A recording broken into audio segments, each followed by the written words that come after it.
سورۃ الفاتحہ۔ سورہ فاتحہ کا تعارف، مقام نزول۔ اکثر علماء کے نزدیک سورہ فاتحہ مکہ مکرمہ میں نازل ہوئی ہے۔ امام مجاہد رحمت اللہ تعالی علیہ فرماتے ہیں سورہ فاتحہ مدینہ منورہ میں نازل ہوئی ہے، اور ایک قول یہ ہے کہ سورہ فاتحہ 2 مرتبہ نازل ہوئی، ایک مرتبہ مکہ مکرمہ میں اور دوسری مرتبہ مدینہ منورہ میں نازل ہوئی ہے۔ آیات، کلمات اور حروف کی تعداد، اس صورت میں 1 رکوع، 7 آیتیں، 27 کلمے اور 140 حروف ہیں۔ سورہ فاتحہ کے اسماء اور ان کی وجہ تسمیہ۔ اس سورت کے متعدد نام ہیں، اور ناموں کا زیادہ ہونا اس کی فضیلت اور شرف کی دلیل ہے۔ اس کے مشہور 15 نام یہ ہیں۔ نمبر 1، سورہ فاتحہ۔ سورہ فاتحہ سے قرآن پاک کی تلاوت شروع کی جاتی ہے، اور اسی سورت سے قرآن پاک لکھنے کی ابتدا کی جاتی ہے، اس لیے اسے فاتحۃ الکتاب یعنی کتاب کی ابتدا کرنے والی کہتے ہیں۔ نمبر 2، اس سورت کی ابتدا الحمدللہ سے ہوئی، اس مناسبت سے اسے سورۃ الحمد یعنی وہ سورت جس میں اللہ تعالیٰ کی حمد بیان کی گئی ہے کہتے ہیں۔ نمبر 3 اور 4، سورہ فاتحہ قرآن پاک کی اصل ہے، اس بنا پر اسے ام القرآن اور ام الکتاب کہتے ہیں۔ نمبر 5، یہ سورت نماز کی ہر رکعت میں پڑھی جاتی ہے، یا یہ سورت 2 مرتبہ نازل ہوئی ہے، اس وجہ سے اسے السبع المثانی یعنی بار بار پڑھی جانے والی یا 1 سے زائد مرتبہ نازل ہونے والی 7 آیتیں کہا جاتا ہے۔ نمبر 6، 7 اور 8، دین کے بنیادی امور کا جامع ہونے کی وجہ سے سورہ فاتحہ کو سورۃ الکنز، سورۃ الوافیہ اور سورۃ الکافیہ کہتے ہیں۔ نمبر 9 اور 10، شفا کا باعث ہونے کی وجہ سے اسے سورۃ الشفا اور سورۃ الشافیہ کہتے ہیں۔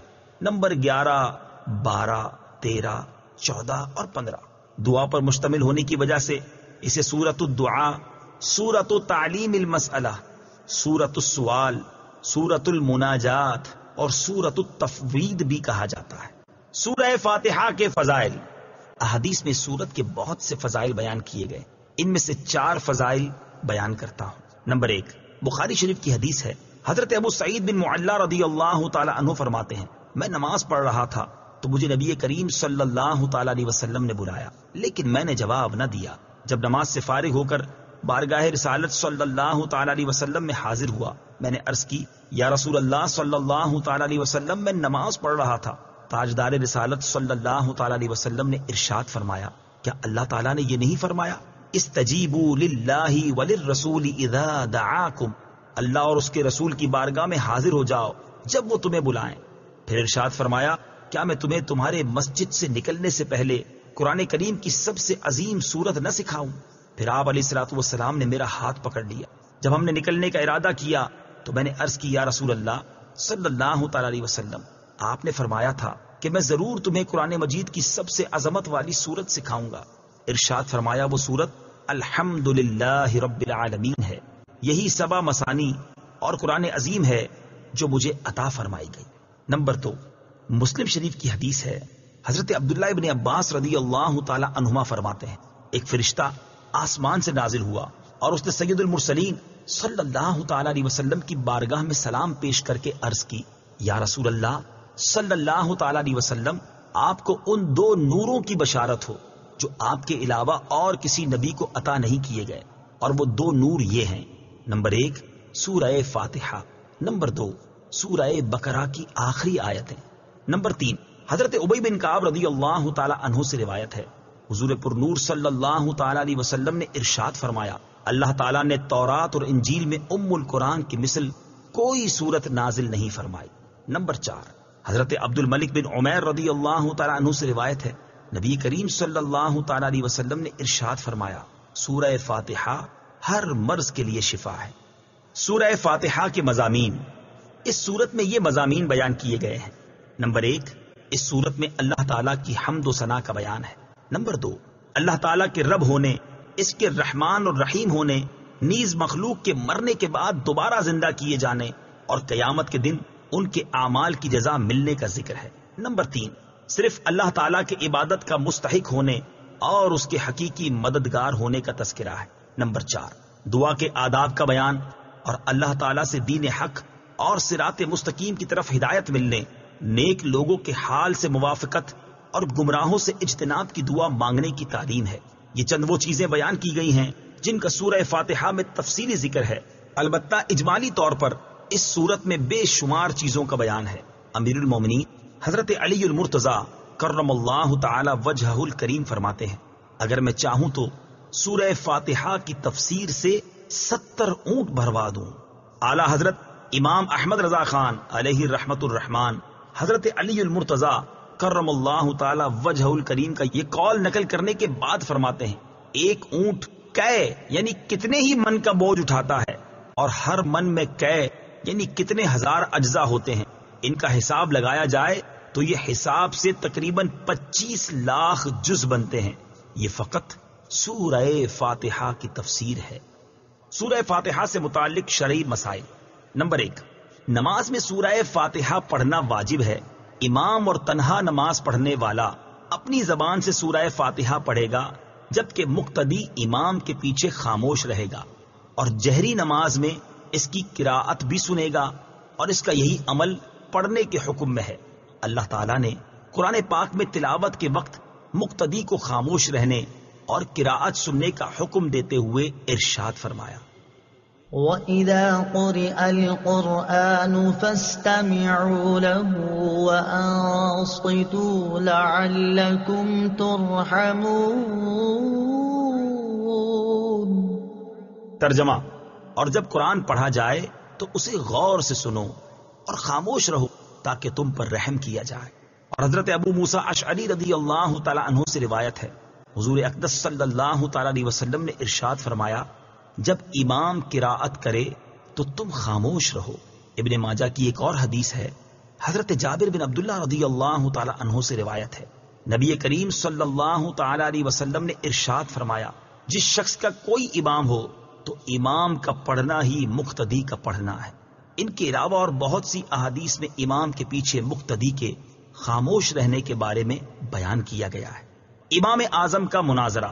امام فخر الدین رازی رحمت اللہ تعالی علیہ فرماتے ہیں، مدینہ منورہ کے چند علماء امام ابو حنیفہ رضی اللہ تعالیٰ عنہ کے پاس اس غرض سے آئے کہ وہ امام کے پیچھے مقتدی کی قراءت کرنے کے معاملے میں ان سے مناظرہ کریں۔ امام ابو حنیفہ رضی اللہ تعالیٰ عنہ نے ان سے فرمایا، سب سے مناظرہ کرنا میرے لیے ممکن نہیں، آپ ایسا کریں کہ مناظرے کا معاملہ اس کے سپرد کر دیں جو آپ سب سے زیادہ علم والا ہے، تاکہ میں اس کے ساتھ مناظرہ کروں۔ انہوں نے ایک عالم کی طرف اشارہ کیا تو امام ابو حنیفہ رضی اللہ تعالیٰ عنہ نے فرمایا، کیا یہ تم سب سے زیادہ علم والا ہے؟ انہوں نے جواب دیا، ہاں۔ امام ابو حنیفہ رضی اللہ تعالیٰ عنہ نے فرمایا، کیا میرا اس کے ساتھ مناظرہ کرنا تم سب کے ساتھ مناظرہ کرنے کی طرح ہے؟ انہوں نے کہا، ہاں۔ امام ابو حنیفہ رضی اللہ تعالیٰ عنہ نے فرمایا، اس کے خلاف جو دلیل قائم ہوگی وہ گویا کہ تمہارے خلاف قائم ہوگی؟ انہوں نے جواب دیا، ہاں۔ امام ابو حنیفہ رضی اللہ تعالیٰ عنہ نے فرمایا، اگر میں اس کے ساتھ مناظرہ کروں اور دلیل میں اس پر غالب آ جاؤں تو وہ دلیل تم پر بھی لازم ہوگی؟ انہوں نے کہا، ہاں۔ امام ابو حنیفہ رضی اللہ تعالیٰ عنہ نے دریافت کیا، وہ دلیل تم پر کیسے لازم ہوگی؟ انہوں نے جواب دیا، اس لیے کہ ہم اسے اپنا امام بنانے پر راضی ہیں تو اس کی بات ہماری بات ہوگی۔ امام ابو حنیفہ رضی اللہ تعالی عنہ نے فرمایا، ہم بھی تو یہی کہتے ہیں کہ جب ہم نے ایک شخص کو نماز میں اپنا امام مان لیا تو اس کا قراءت کرنا ہمارا قراءت کرنا ہے اور وہ ہماری طرف سے نائب ہے۔ امام ابو حنیفہ رضی اللہ تعالی عنہ کی یہ بات سن کر سب نے اقرار کر لیا کہ امام کے پیچھے مقتدی قراءت نہیں کرے گا۔ نمبر 2، نماز جنازہ میں خاص دعا یاد نہ ہو تو دعا کی نیت سے سورہ فاتحہ پڑھنا جائز ہے، جبکہ قراءت کی نیت سے پڑھنا جائز نہیں۔ بسم اللہ الرحمن الرحیم۔ ترجمہ، اللہ کے نام سے شروع جو نہایت مہربان رحمت والا ہے۔ بسم اللہ، اللہ کے نام سے شروع۔ تفسیر صراط الجنان میں اس کی تفسیر کچھ اس طرح ہے۔ علامہ احمد ساوی رحمت اللہ تعالی علیہ فرماتے ہیں، قرآن مجید کی ابتدا بسم اللہ سے اس لیے کی گئی تاکہ اللہ تعالیٰ کے بندے اس کی پیروی کرتے ہوئے ہر اچھے کام کی ابتدا بسم اللہ سے کریں، اور حدیث پاک میں بھی اچھے اور اہم کام کی ابتدا بسم اللہ سے کرنے کی ترغیب دی گئی ہے۔ چنانچہ حضرت ابو ہریرہ رضی اللہ تعالی عنہ سے روایت ہے، حضور پر نور صلی اللہ تعالی علیہ وسلم نے ارشاد فرمایا، جس اہم کام کی ابتدا بسم اللہ الرحمن الرحیم سے نہ کی گئی تو وہ ادھورا رہ جاتا ہے۔ لہذا تمام مسلمانوں کو چاہیے کہ وہ ہر نیک اور جائز کام کی ابتدا بسم اللہ الرحمن الرحیم سے کریں، اس کی بہت برکت ہے۔ الرحمن الرحیم، جو بہت مہربان رحمت والا ہے۔ امام فخر الدین رازی رحمت اللہ تعالی علیہ فرماتے ہیں، اللہ تعالیٰ نے اپنی ذات کو رحمان اور رحیم فرمایا تو یہ اس کی شان سے بعید ہے کہ وہ رحم نہ فرمائے۔ مروی ہے کہ ایک سائل نے بلند دروازے کے پاس کھڑے ہو کر کچھ مانگا تو اسے تھوڑا سا دے دیا گیا۔ دوسرے دن وہ ایک کلاڑا لے کر آیا اور دروازے کو توڑنا شروع کر دیا۔ اس سے کہا گیا کہ تو ایسا کیوں کر رہا ہے؟ اس نے جواب دیا، تو دروازے کو اپنی عطا کے لائق کر یا اپنی عطا کو دروازے کے لائق بنا۔ اے ہمارے اللہ عز و جل، رحمت کے سمندروں کو تیری رحمت سے وہ نسبت ہے جو ایک چھوٹے سے ذرے کو تیرے عرش سے نسبت ہے، اور تو نے اپنی کتاب کی ابتدا میں اپنے بندوں پر اپنی رحمت کی صفت بیان کی، اس لیے ہمیں اپنی رحمت اور فضل سے محروم نہ رکھنا۔ بسم اللہ سے متعلق چند شرعی مسائل۔ علماء کرام نے بسم اللہ سے متعلق بہت سے شرعی مسائل بیان کیے ہیں، ان میں سے چند بیان کرتا ہوں۔ نمبر 1، جو بسم اللہ ہر سورت کے شروع میں لکھی ہوئی ہے یہ پوری آیت ہے، اور جو سورہ نمل کی آیت نمبر 30 میں ہے وہ اس آیت کا ایک حصہ ہے۔ نمبر 2، بسم اللہ ہر سورت کے شروع کی آیت نہیں ہے بلکہ پورے قرآن کی ایک آیت ہے، جسے ہر سورت کے شروع میں لکھ دیا گیا تاکہ دو سورتوں کے درمیان فاصلہ ہو جائے۔ اسی لیے سورت کے اوپر امتیازی شان میں بسم اللہ لکھی جاتی ہے، آیات کی طرح ملا کر نہیں لکھتے، اور امام جہری نمازوں میں بسم اللہ آواز سے نہیں پڑھتا۔ نیز حضرت جبریل علیہ الصلوۃ والسلام جو پہلی وحی لائے اس میں بسم اللہ نہ تھی۔ نمبر 3، تراویح پڑھانے والے کو چاہیے کہ وہ کسی ایک سورت کے شروع میں بسم اللہ آواز سے پڑھے تاکہ ایک آیت رہ نہ جائے۔ نمبر 4، تلاوت شروع کرنے سے پہلے اعوذ باللہ من الشیطان الرجیم پڑھنا سنت ہے، لیکن اگر شاگرد استاد سے قرآن مجید پڑھ رہا ہو تو اس کے لیے سنت نہیں۔ نمبر 5، سورت کی ابتدا میں بسم اللہ پڑھنا سنت ہے ورنہ مستحب ہے۔ نمبر 6، اگر سورہ توبہ سے تلاوت شروع کی جائے تو اعوذ باللہ اور بسم اللہ دونوں کو پڑھا جائے، اور اگر تلاوت کے دوران سورہ توبہ آ جائے تو بسم اللہ پڑھنے کی حاجت نہیں۔ الحمد للہ رب العالمین۔ ترجمہ، سب تعریفیں اللہ کے لیے ہیں جو تمام جہان والوں کا پالنے والا ہے۔ الحمدللہ، سب تعریفیں اللہ کے لیے ہیں۔ تفسیر صراط الجنان میں اس کی تفسیر کچھ اس طرح ہے، یعنی ہر طرح کی حمد اور تعریف کا مستحق اللہ تعالیٰ ہے، کیونکہ اللہ تعالیٰ کمال کی تمام صفات کا جامع ہے۔ حمد اور شکر کی تعریف۔ حمد کا معنی ہے کسی کی اختیاری خوبیوں کی بنا پر اس کی تعریف کرنا، اور شکر کی تعریف یہ ہے کہ کسی کے احسان کے مقابلے میں زبان، دل یا اعضاء سے اس کی تعظیم کرنا۔ اور ہم چونکہ اللہ عز و جل کی حمد عام طور پر اس کے احسانات کے پیش نظر کرتے ہیں، اس لیے ہماری یہ حمد شکر بھی ہوتی ہے۔ اللہ تعالیٰ کی حمد و ثنا کرنے کے فضائل۔ احادیث میں اللہ تعالیٰ کی حمد و ثنا کرنے کے بہت فضائل بیان کیے گئے ہیں، ان میں سے 3 فضائل پیش کرتا ہوں۔ نمبر 1، مسلم شریف کی حدیث ہے، حضرت انس بن مالک رضی اللہ تعالی عنہ سے روایت ہے، نبی اکرم صلی اللہ تعالی علیہ وسلم نے ارشاد فرمایا، اللہ تعالیٰ بندے کی اس بات سے خوش ہوتا ہے کہ وہ کچھ کھائے تو اللہ تعالیٰ کی حمد کرے، اور کچھ پیے تو اللہ تعالیٰ کی حمد کرے۔ نمبر 2، ابن ماجہ کی حدیث ہے، حضرت جابر بن عبداللہ رضی اللہ تعالی عنہ سے روایت ہے، حضور پر نور صلی اللہ تعالی علیہ وسلم نے ارشاد فرمایا، سب سے افضل ذکر لا الہ الا اللہ ہے، اور سب سے افضل دعا الحمدللہ ہے۔ نمبر 3، ابن ماجہ ہی کی حدیث ہے، حضرت انس بن مالک رضی اللہ تعالی عنہ سے روایت ہے، حضور اقدس صلی اللہ تعالی علیہ وسلم نے ارشاد فرمایا، جب اللہ تعالیٰ اپنے بندے پر کوئی نعمت نازل فرماتا ہے اور وہ نعمت ملنے پر الحمدللہ کہتا ہے تو یہ حمد اللہ تعالیٰ کے نزدیک اس دی گئی نعمت سے زیادہ افضل ہے۔ حمد سے متعلق شرعی حکم۔ خطبے میں حمد واجب، کھانے کے بعد مستحب، چھینک آنے کے بعد سنت، حرام کام کے بعد حرام، اور بعض صورتوں میں کفر ہے۔ للہ، اللہ کے لیے۔ اللہ اس ذات اعلیٰ کا عظمت والا نام ہے جو تمام کمال والی صفتوں کی جامع ہے۔ اور بعض مفسرین نے اس لفظ کے معنی بھی بیان کیے، جیسے اس کا ایک معنی ہے عبادت کا مستحق، دوسرا معنی ہے وہ ذات جس کی معرفت میں عقل حیران ہے، تیسرا معنی ہے وہ ذات جس کی بارگاہ میں سکون حاصل ہوتا ہے، اور چوتھا معنی ہے وہ ذات کہ مصیبت کے وقت جس کی پناہ تلاش کی جائے۔ رب العالمین، جو سارے جہان والوں کا مالک ہے۔ تفسیر صراط الجنان میں اس کی تفسیر کچھ اس طرح ہے، لفظ رب کے کئی معنی ہیں، جیسے سید، مالک، معبود، ثابت، مصلح اور بتدریج مرتبہ کمال تک پہنچانے والا، اور اللہ تعالیٰ کے علاوہ ہر موجود چیز کو عالم کہتے ہیں، اور اس میں تمام مخلوقات داخل ہیں۔ الرحمن الرحیم، ترجمہ: بہت مہربان، رحمت والا۔ الرحمن، بہت مہربان۔ تفسیر صراط الجنان میں اس کی تفسیر کچھ اس طرح ہے، رحمان اور رحیم اللہ تعالیٰ کے دو صفاتی نام ہیں۔ رحمان کا معنی ہے نعمتیں عطا کرنے والی وہ ذات جو بہت زیادہ رحمت فرمائے، اور رحیم کا معنی ہے بہت رحمت فرمانے والا۔ یاد رہے کہ حقیقی طور پر نعمت عطا فرمانے والی ذات اللہ تعالیٰ کی ہے، کہ وہی تنہا ذات ہے جو اپنی رحمت کا بدلہ طلب نہیں فرماتی۔ ہر چھوٹی بڑی، ظاہری، باطنی، جسمانی، روحانی، دنیاوی اور اخروی نعمت اللہ تعالیٰ ہی عطا فرماتا ہے، اور دنیا میں جس شخص تک جو نعمت پہنچتی ہے وہ اللہ تعالیٰ کی رحمت ہی سے ہے، کیونکہ کسی کے دل میں رحم کا جذبہ پیدا کرنا، رحم کرنے پر قدرت دینا، نعمت کو وجود میں لانا، دوسرے کا اس نعمت سے فائدہ اٹھانا اور فائدہ اٹھانے کے لیے اعضاء کی سلامتی عطا کرنا، یہ سب اللہ تعالیٰ کی طرف سے ہی ہے۔ اللہ تعالیٰ کی وسیع رحمت دیکھ کر گناہوں پر بے باک نہیں ہونا چاہیے۔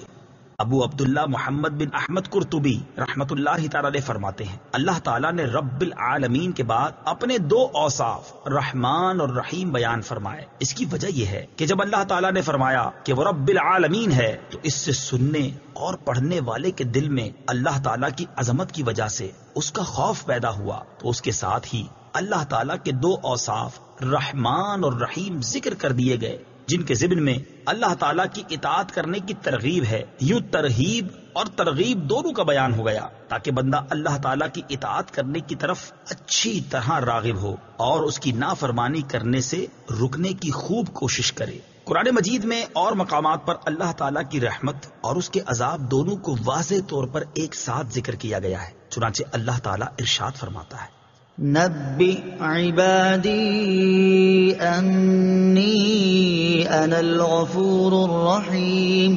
وان عذابی هو العذاب العلیم۔ ترجمہ: میرے بندوں کو خبر دو کہ بے شک میں ہی بخشنے والا مہربان ہوں، اور بے شک میرا ہی عذاب دردناک عذاب ہے۔ اور ارشاد فرمایا، غافر الذنب وقابل التوب شدید العقاب ذی الطول لا الہ الا هو الیہ المصیر۔ ترجمہ: گناہ بخشنے والا اور توبہ قبول کرنے والا، سخت عذاب دینے والا، بڑے انعام عطا فرمانے والا ہے، اس کے سوا کوئی معبود نہیں، اسی کی طرف پھرنا ہے۔ نیز حضرت ابو ہریرہ رضی اللہ تعالی عنہ سے روایت ہے، رسول اللہ صلی اللہ تعالی علیہ وسلم نے ارشاد فرمایا، اگر مومن جان لیتا کہ اللہ تعالیٰ کے پاس کتنا عذاب ہے تو کوئی بھی اس کی جنت کی امید نہ رکھتا، اور اگر کافر جان لیتا کہ اللہ تعالیٰ کے پاس کتنی رحمت ہے تو اس کی جنت سے کوئی نا امید نہ ہوتا۔ لہٰذا ہر مسلمان کو چاہیے کہ وہ امید اور خوف کے درمیان رہے، اور اللہ تعالیٰ کی رحمت کی وسعت دیکھ کر گناہوں پر بے باک نہ ہو، اور نہ ہی اللہ تعالیٰ کے عذاب کی شدت دیکھ کر اس کی رحمت سے مایوس ہو۔ کسی کو رحمان اور رحیم کہنے کے بارے میں شرعی حکم، اللہ تعالیٰ کے علاوہ کسی اور کو رحمان کہنا جائز نہیں، جبکہ رحیم کہا جا سکتا ہے، جیسے قرآن مجید میں اللہ تعالیٰ نے اپنے حبیب صلی اللہ تعالی علیہ وسلم کو بھی رحیم فرمایا ہے۔ چنانچہ ارشاد باری تعالیٰ ہے، لقد جاءكم رسول من أنفسكم عزيز عليه ما عنتم حريص عليكم بالمؤمنين رؤوف رحيم۔ ترجمہ: بے شک تمہارے پاس تم میں سے وہ عظیم رسول تشریف لے آئے جن پر تمہارا مشقت میں پڑنا بہت بھاری گزرتا ہے۔ وہ تمہاری بھلائی کے نہایت چاہنے والے، مسلمانوں پر بہت مہربان، رحمت فرمانے والے ہیں۔ مالک یوم الدین، ترجمہ: جزا کے دن کا مالک۔ مالک یوم الدین، جزا کے دن کا مالک۔ تفسیر صراط الجنان میں اس کی تفسیر کچھ اس طرح ہے: جزا کے دن سے مراد قیامت کا دن ہے کہ اس دن نیک اعمال کرنے والے مسلمانوں کو ثواب ملے گا اور گناہ گاروں اور کافروں کو سزا ملے گی، جبکہ مالک اسے کہتے ہیں جو اپنی ملکیت میں موجود چیزوں میں جیسے چاہے تصرف کرے۔ اللہ تعالیٰ اگرچہ دنیا اور آخرت دونوں کا مالک ہے، لیکن یہاں قیامت کے دن کو بطور خاص اس لیے ذکر کیا تاکہ اس دن کی اہمیت دل میں بیٹھے۔ نیز دنیا کے مقابلے میں آخرت میں اللہ تعالیٰ کے مالک ہونے کا ظہور زیادہ ہوگا، کیونکہ اس دن کسی کے پاس ظاہری سلطنت بھی نہ ہوگی جو اللہ تعالیٰ نے دنیا میں لوگوں کو عطا فرمائی تھی۔ اس لیے یہاں خاص طور پر قیامت کے دن کی ملکیت کا ذکر کیا گیا۔ ایاک نعبد و ایاک نستعین، ترجمہ: ہم تیری ہی عبادت کرتے ہیں اور تجھ ہی سے مدد چاہتے ہیں۔ ایاک نعبد و ایاک نستعین، ہم تیری ہی عبادت کرتے ہیں اور تجھ ہی سے مدد چاہتے ہیں۔ تفسیر صراط الجنان میں اس کی تفسیر کچھ اس طرح ہے: اس سے پہلی آیات میں بیان ہوا کہ ہر طرح کی حمد و ثنا کا حقیقی مستحق اللہ تعالیٰ ہے، جو کہ سب جہانوں کا پالنے والا، بہت مہربان اور رحم فرمانے والا ہے۔ اور اس آیت سے بندوں کو سکھایا جا رہا ہے کہ اللہ تعالیٰ کی بارگاہ میں اپنی بندگی کا اظہار یوں کرو کہ اے اللہ عز و جل، ہم صرف تیری ہی عبادت کرتے ہیں، کیونکہ عبادت کا مستحق صرف تو ہی ہے اور تیرے علاوہ اور کوئی اس لائق ہی نہیں کہ اس کی عبادت کی جا سکے، اور حقیقی مدد کرنے والا بھی تو ہی ہے۔ تیری اجازت و مرضی کے بغیر کوئی کسی کی کسی قسم کی ظاہری، باطنی، جسمانی، روحانی، چھوٹی بڑی کوئی مدد نہیں کر سکتا۔ عبادت اور تعظیم میں فرق۔ عبادت کا مفہوم بہت واضح ہے، سمجھنے کے لیے اتنا ہی کافی ہے کہ کسی کو عبادت کے لائق سمجھتے ہوئے اس کی کسی قسم کی تعظیم کرنا عبادت کہلاتا ہے، اور اگر عبادت کے لائق نہ سمجھیں تو وہ محض تعظیم ہوگی، عبادت نہیں کہلائے گی۔ جیسے نماز میں ہاتھ باندھ کر کھڑا ہونا عبادت ہے، لیکن یہی نماز کی طرح ہاتھ باندھ کر کھڑا ہونا استاد، پیر یا ماں باپ کے لیے ہو تو محض تعظیم ہے، عبادت نہیں۔ اور دونوں میں فرق وہی ہے جو ابھی بیان کیا گیا ہے۔ آیت ایاک نعبد سے معلوم ہونے والی اہم باتیں۔ آیت میں جمع کے صیغے ہیں، جیسے ہم تیری ہی عبادت کرتے ہیں۔ اس سے معلوم ہوا کہ نماز جماعت کے ساتھ ادا کرنی چاہیے، اور دوسروں کو بھی عبادت کرنے میں شریک کرنے کا فائدہ یہ ہے کہ گناہ گاروں کی عبادتیں اللہ تعالیٰ کی بارگاہ کے محبوب اور مقبول بندوں کی عبادتوں کے ساتھ جمع ہو کر قبولیت کا درجہ پا لیتی ہیں۔ نیز یہ بھی معلوم ہوا کہ اللہ تعالیٰ کی بارگاہ میں اپنی حاجت عرض کرنے سے پہلے اپنی بندگی کا اظہار کرنا چاہیے۔ امام عبداللہ بن احمد نصفی رحمت اللہ تعالی علیہ فرماتے ہیں، عبادت کو مدد طلب کرنے سے پہلے ذکر کیا گیا کیونکہ حاجت طلب کرنے سے پہلے اللہ تعالیٰ کی بارگاہ میں وسیلہ پیش کرنا قبولیت کے زیادہ قریب ہے۔ اللہ تعالیٰ کی بارگاہ میں وسیلہ پیش کرنے کی برکت۔ ہر مسلمان کو چاہیے کہ وہ اللہ تعالیٰ کی بارگاہ میں کسی کا وسیلہ پیش کر کے اپنی حاجات کے لیے دعا کیا کرے، تاکہ اس وسیلے کے صدقے دعا جلد مقبول ہو جائے۔ اور اللہ تعالیٰ کی بارگاہ میں وسیلہ پیش کرنا قرآن و حدیث سے ثابت ہے۔ چنانچہ وسیلے کے بارے میں اللہ تعالیٰ ارشاد فرماتا ہے، یا ایھا الذین آمنوا اتقوا اللہ وابتغوا الیہ الوسیلہ۔ ترجمہ: اے ایمان والو، اللہ سے ڈرو اور اس کی طرف وسیلہ ڈھونڈو۔ اور سنن ابن ماجہ میں ہے کہ ایک نابینا صحابی بارگاہ رسالت صلی اللہ تعالی علیہ وسلم میں حاضر ہو کر دعا کے طالب ہوئے، تو آپ صلی اللہ تعالی علیہ وسلم نے انہیں اس طرح دعا مانگنے کا حکم دیا، اللہم انی اسألک واتوجہ الیک بمحمد نبی الرحمہ یا محمد انی قد توجہت بک الی ربی فی حاجتی هذه لتقضى اللہم فشفعہ فی۔ اے اللہ عز و جل، میں تجھ سے سوال کرتا ہوں اور تیری طرف نبی رحمت حضرت محمد صلی اللہ تعالی علیہ وسلم کے ساتھ متوجہ ہوتا ہوں۔ اے محمد صلی اللہ تعالی علیہ وسلم، میں نے آپ صلی اللہ تعالی علیہ وسلم کے وسیلے سے اپنے رب عز و جل کی طرف اپنی اس حاجت میں توجہ کی تاکہ میری حاجت پوری کر دی جائے۔ اے اللہ عز و جل پس تو میرے لیے حضور صلی اللہ تعالی علیہ وسلم کی شفاعت قبول فرما۔ حدیث پاک میں مذکور لفظ یا محمد سے متعلق ضروری وضاحت۔ اعلیٰ حضرت امام احمد رضا خان علیہ رحمت الرحمان فرماتے ہیں، علماء تصریح فرماتے ہیں حضور اقدس صلی اللہ تعالی علیہ وسلم کو نام لے کر ندا کرنی حرام ہے، اور یہ بات واقعی محل انصاف ہے۔ جسے اس کا مالک و مولا تبارک و تعالی نام لے کر نہ پکارے تو غلام کی کیا مجال کہ وہ راہ ادب سے تجاوز کرے۔ بلکہ امام زین الدین مراغی وغیرہ محققین نے فرمایا اگر یہ لفظ کسی دعا میں وارد ہو جو خود نبی اکرم صلی اللہ تعالی علیہ وسلم نے تعلیم فرمائی ہو، جیسے دعائے یا محمد انی توجہت بکا الی ربی، تاہم اس کی جگہ یا رسول اللہ یا نبی اللہ کہنا چاہیے۔ حالانکہ الفاظ دعا میں حتی الوسع تغییر نہیں کی جاتی۔ یہ مسئلہ مہمہ یعنی اہم ترین مسئلہ جس سے اکثر اہل زمانہ غافل ہے، واجب الحفظ ہے۔ وَإِيَّاكَ نَسْتَعِينُ، اور تجھ ہی سے مدد چاہتے ہیں۔ تفسیر صراط الجنان میں اس کی تفسیر کچھ اس طرح ہے۔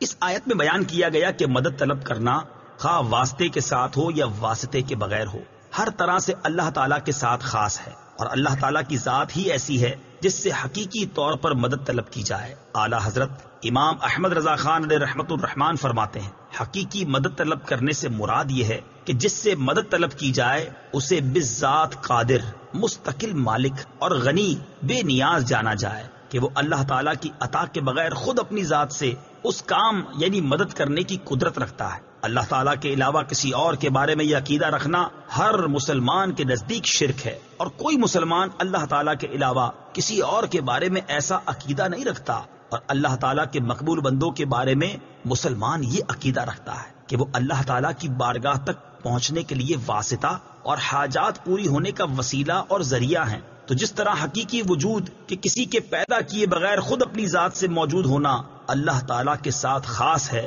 اس کے باوجود کسی کو موجود کہنا اس وقت تک شرک نہیں جب تک وہی حقیقی وجود مراد نہ لیا جائے۔ یوں ہی حقیقی علم کہ کسی کی عطا کے بغیر خود اپنی ذات سے ہو، اور حقیقی تعلیم کہ کسی چیز کی محتاجی کے بغیر از خود کسی کو سکھانا اللہ تعالیٰ کے ساتھ خاص ہے، اس کے باوجود دوسرے کو عالم کہنا یا اس سے علم طلب کرنا اس وقت تک شرک نہیں ہو سکتا جب تک وہی اصلی معنی مقصود نہ ہو۔ تو اسی طرح کسی سے مدد طلب کرنے کا معاملہ ہے کہ اس کا حقیقی معنی اللہ تعالیٰ کے ساتھ خاص ہے، اور وسیلہ و واسطہ کے معنی میں اللہ تعالیٰ کے علاوہ کے لیے ثابت ہے اور حق ہے، بلکہ یہ معنی تو غیر خدا ہی کے لیے خاص ہیں، کیونکہ اللہ تعالیٰ وسیلہ اور واسطہ بننے سے پاک ہے۔ اس سے اوپر کون ہے کہ یہ اس کی طرف وسیلہ ہوگا، اور اس کے سوا حقیقی حاجت روا کون ہے کہ یہ بیچ میں واسطہ بنے گا۔ بد مذہبوں کی طرف سے ہونے والا ایک اعتراض ذکر کر کے اس کے جواب میں فرماتے ہیں یہ نہیں ہو سکتا کہ خدا سے توسل کر کے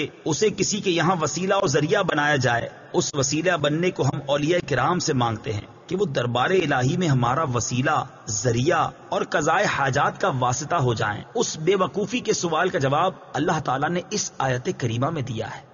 وَلَوْ أَنَّهُمْ إِذ ظَلَمُوا أَنفُسَهُمْ جَاءُوكَ فَاسْتَغْفَرُوا اللَّهَ واستغفر لهم الرسول لوجدوا الله توابا رحيما۔ ترجمہ، اور جب وہ اپنی جانوں پر ظلم یعنی گناہ کر کے تیرے پاس حاضر ہوں اور اللہ سے معافی چاہیں اور معافی مانگیں ان کے لیے رسول، تو بے شک اللہ کو توبہ قبول کرنے والا مہربان پائیں گے۔ کیا اللہ تعالیٰ اپنے آپ نہیں بخش سکتا تھا؟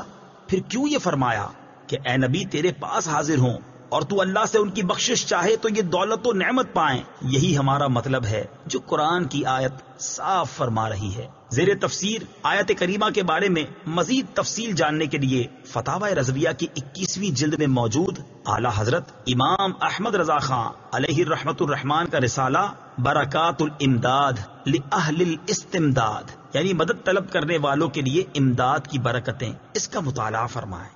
اللہ تعالیٰ کی عطا سے بندوں کا مدد کرنا اللہ تعالیٰ ہی کا مدد کرنا ہوتا ہے۔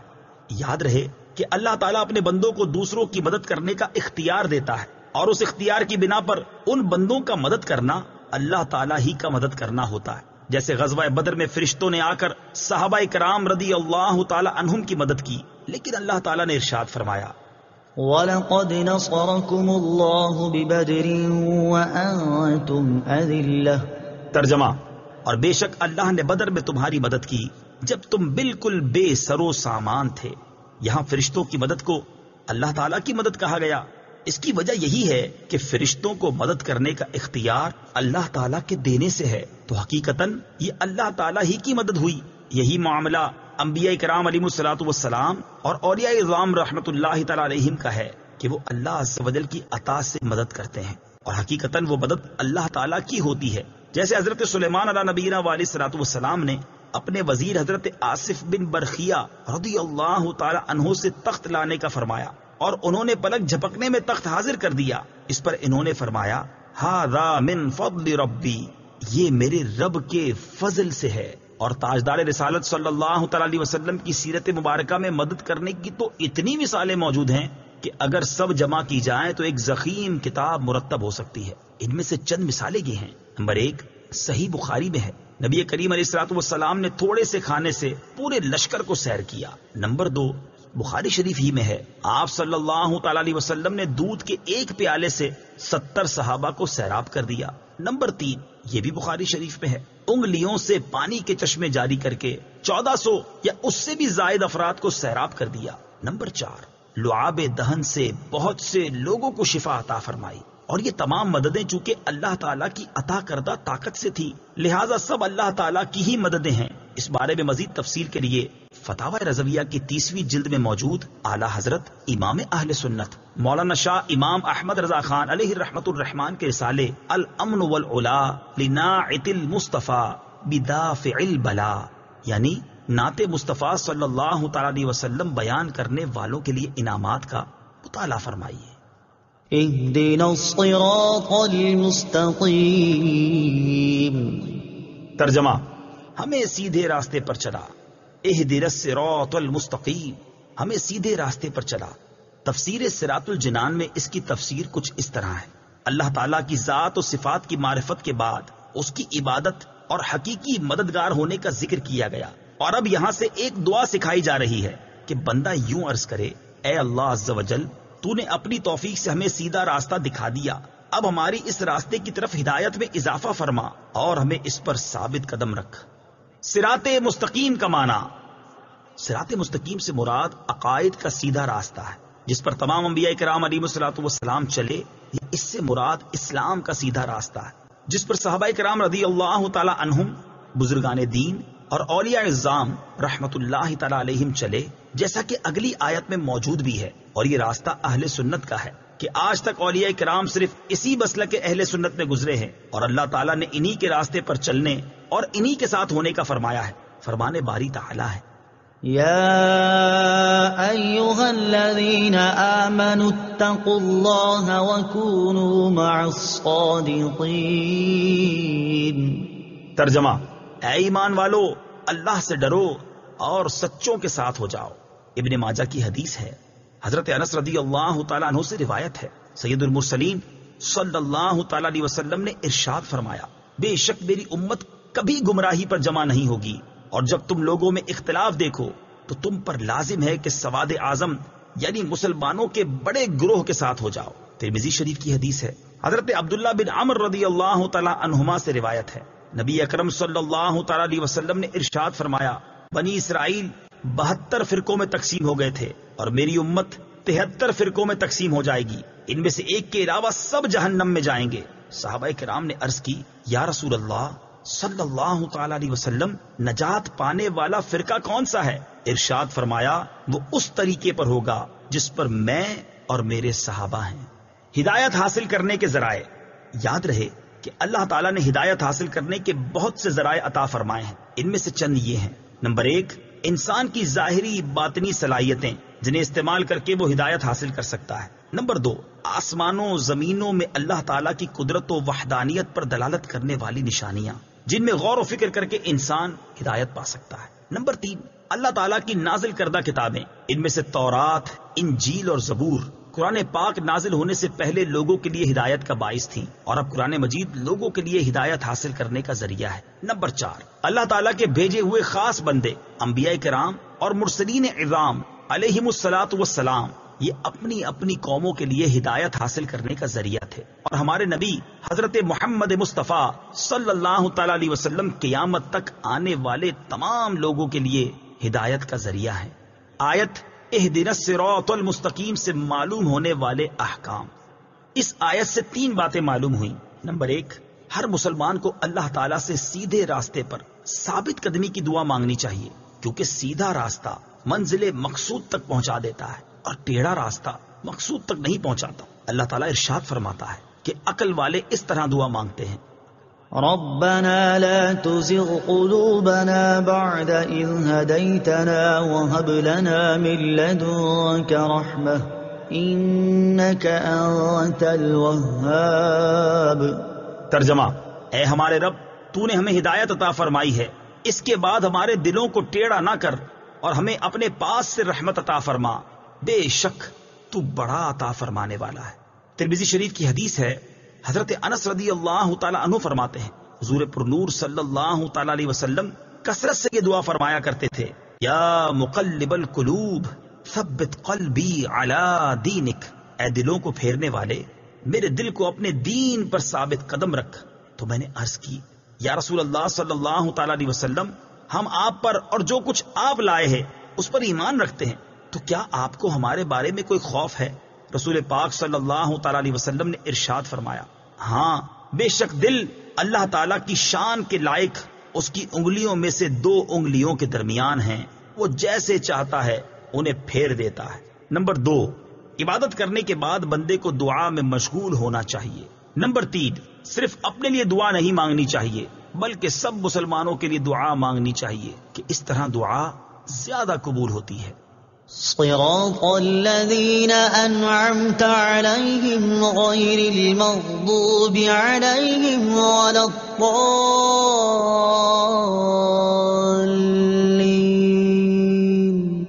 ترجمہ: ان لوگوں کا راستہ جن پر تو نے احسان کیا، نہ کہ ان کا راستہ جن پر غضب ہوا اور نہ بہکے ہوئوں کا۔ صراط الذین انعمت علیہم، ان لوگوں کا راستہ جن پر تو نے احسان کیا۔ تفسیر صراط الجنان میں اس کی تفسیر کچھ اس طرح ہے۔ یہ جملہ اس سے پہلی آیت کی تفسیر ہے کہ صراط مستقیم سے مراد ان لوگوں کا راستہ ہے جن پر اللہ تعالیٰ نے احسان و انعام فرمایا، اور جن لوگوں پر اللہ تعالیٰ نے اپنا فضل و احسان فرمایا ہے ان کے بارے میں ارشاد فرماتا ہے: وَمَن يُطِعِ اللَّهَ وَالرَّسُولَ فَأُولَئِكَ مَعَ الَّذِينَ أَنْعَمَ اللَّهُ عَلَيْهِم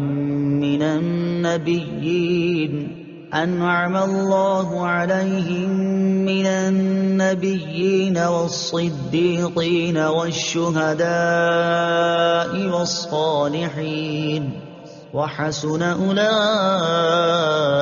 رَفِيقًا۔ ترجمہ: اور جو اللہ اور رسول کی اطاعت کرے تو وہ ان لوگوں کے ساتھ ہوں گے جن پر اللہ نے فضل کیا، یعنی انبیاء اور صدیقین اور شہداء اور صالحین، اور یہ کتنے اچھے ساتھی ہیں۔ آیت صراط الذین انعمت علیہم سے معلوم ہونے والے مسائل۔ اس آیت سے 2 باتیں معلوم ہوئی۔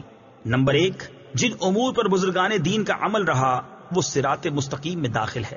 نمبر 2، امام فخر الدین رازی رحمت اللہ تعالی علیہ فرماتے ہیں، بعض مفسرین نے فرمایا کہ اہدنا الصراط المستقیم کے بعد صراط الذین انعمت علیہم کو ذکر کرنا اس بات کی دلیل ہے کہ مرید ہدایت اور مکاشفہ کے مقامات تک اسی صورت پہنچ سکتا ہے جب وہ کسی ایسے پیر کامل کی پیروی کرے جو درست راستے کی طرف اس کی رہنمائی کرے، غلطیوں اور گمراہیوں کی جگہوں سے اسے بچائے، کیونکہ اکثر لوگوں پر نقص غالب ہے اور ان کی عقل حق کو سمجھنے، صحیح اور غلط میں امتیاز کرنے سے قاصر ہیں۔ تو ایک ایسے کامل شخص کا ہونا ضروری ہے جس کی ناقص شخص پیروی کرے، یہاں تک کہ اس کامل شخص کی عقل کے نور سے اس ناقص شخص کی عقل بھی مضبوط ہو جائے، تو اس صورت میں وہ سعادتوں کے درجات اور کمالات کی بلندیوں تک پہنچ سکتا ہے۔